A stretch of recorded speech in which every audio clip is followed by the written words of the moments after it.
Tere kõigile! Täna õpime selgeks ühe uue hulknurga, mille nimi on rööpkülik. Pane vihikusse pealkirjaks ka rööpkülik. Nüüd siin joonisel ei näe sa mitte rööpkülikut esialgu, vaid näed sa ristkülikut. Ja tegelikult on ristkülik ka rööpkülik ja täna vaatamegi, milline näeb välja tavaliselt rööpkülik ja millised omadused tal on. Nüüd me oleme õppinud teiega ristkülikut. Ristkülikul sa tead, on vastasküljed paralleelsed ja nurgad on 90 kraadi. Nüüd selle ristküliku muudan ma kohe rööpkülikuks ja selleks vean ma teda natukene ühest nurgast nii-öelda viltu. Vastasküljed on endiselt paralleelsed, aga mis juhtus nurkadega? Kas nurgad on 90 kraadi? Ei ole. Nii et rööpkülik ongi selline nelinurk, mille vastasküljed on paralleelsed. Ja nurgad võivad nüüd olla ükskõik kui suured. Nad võivad olla ka 90 kraadi, see on ka tegelikult rööpkülik. Rööpkülik võib ka selline välja näha. Võib ka välja näha selline. Kõik need on rööpkülikud, sest et tema vastasküljed on paralleelsed. Ja nüüd ole hea, proovime sulle teha ka vihikusse joonise. Ja kuidas nüüd rööpküliku joonestamist siis alustada?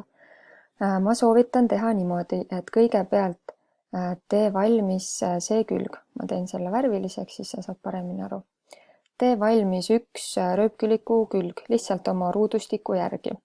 Minul on praegu 1, 2, 3, 6 sentimeetrit pikk. Nüüd järgmiseks tee sama pikk siis temaga paralleelne külg. Nii et mine lihtsalt paar rida allapoole, mitte täpselt tema alla, vaid natukene nihkesse paremale või vasakule, vahet ei ole, ja tee uuesti 6 sentimeetri pikkune külg. Nii et sul on 2 külge, mis on 6 sentimeetrit pikad ja mis on paralleelsed. Ja nüüd, ehk siis nad peavad olema paralleelsed ja võrdsed. Ja nüüd saad sa siis lihtsalt need otsad ühendada, ehk teha siis nii-öelda need teised paralleelsed küljed ka, või nüüd mingit teist värvi ka teha.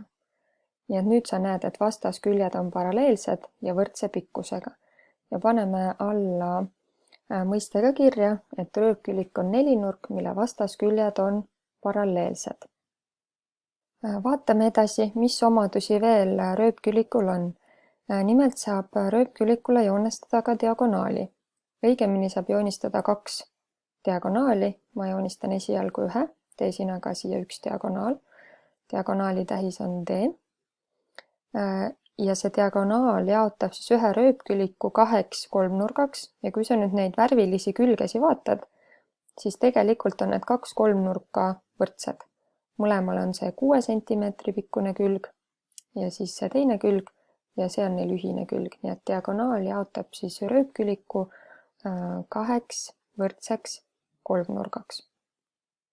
Nii, ole hea, tee endale üks rööpküliku joonis veel ja nüüd sa võiksid teha siis sellise rööpküliku, mis on nii-öelda nagu teistpidi. Tee näiteks midagi sellist, joonista siia samma kõrvale, teistpidi rööpkülik. Edasi vaatame, mis juhtub rööpküliku nurkadega. Sa tead seda, et kui rööpkülik oleks ristkülik, siis on tal kõik nurgad võrdsed ja kõik nurgad on 180 kraadi. Nüüd, kui me rööpkülikul selle 90 kraadise nurga ära muudame, siis enam ei ole kõik nurgad võrdsed. Aga millised nurgad on võrdsed?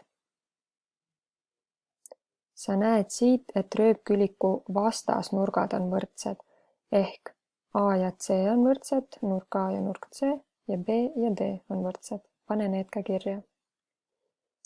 Mis aga juhtub rööpküliku lähisnurkadega? Nüüd rööpküliku lähisnurgad annavad kokku 180 kraadi ja pane need tähistustega kirja, ehk siis A ja B annavad kokku 180 kraadi ja C ja D annavad kokku 180 kraadi. Nii, ja kuna rööpküliku välispiir ehk siis tema nii-öelda nagu ümbermõõt on ristkülikuga väga sarnane, ehk siis tal on kaks paari võrdseid külgi, siis tegelikult on tema ümbermõõdu valem ka selline, nagu on ristküliku ümbermõõdu valem. Nii et pane see endale ka kirja ja selle jaoks kirjutame need tähistused ka, et siin on ühed küljed ja siin on siis teised küljed.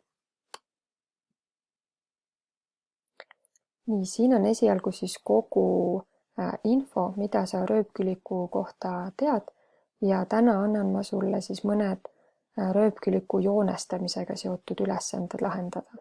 Ma arvan, et sa saad nendega päris hästi hakkama.